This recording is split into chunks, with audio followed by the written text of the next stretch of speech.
মা জগদ্ধাত্রীর আতুরঘর অর্থাৎ যে স্থানে মা জগদ্ধাত্রীর রূপ ও পুজোর নিয়মের সূচনা হয়েছিল।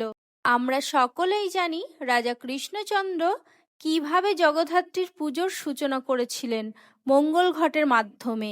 1810 সালে নদিয়ার অধিপতি হন কৃষ্ণচন্দ্রের নাতি গিরিশচন্দ্র রায়। কথিত আছে গিরিশচন্দ্র রায় তার জমিদারের অন্তর্ভুক্ত শান্তিপুরের হরিপুর গ্রামের পার্শ্ববর্তী এই অঞ্চলে 108 ঘর ব্রাহ্মণ পরিবারকে বসবাসের জন্য জায়গা প্রদান করেন, আর তার থেকেই এই গ্রামের নাম হয় ব্রহ্মশাসন। রাজা গিরিশচন্দ্র রায়ের রাজসভায় সভাপণ্ডিত ছিলেন চন্দ্রচূড় তর্কচূড়ামণি।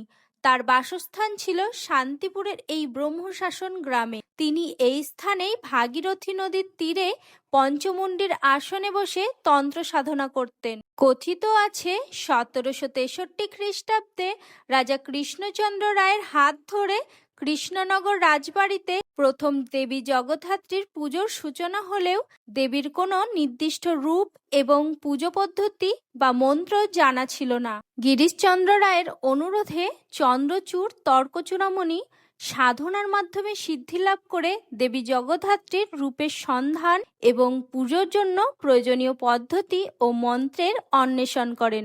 সৃষ্টি হয় মা জগদ্ধাত্রী রূপের, যা আজকে আমরা দেখছি। তাই বাংলা জুড়ে আজ দেবী জগদ্ধাত্রীর আরাধনায় যে বিপুল সমারোহ, তার শিকড় এই শান্তিপুরের ব্রহ্মশাসনেই।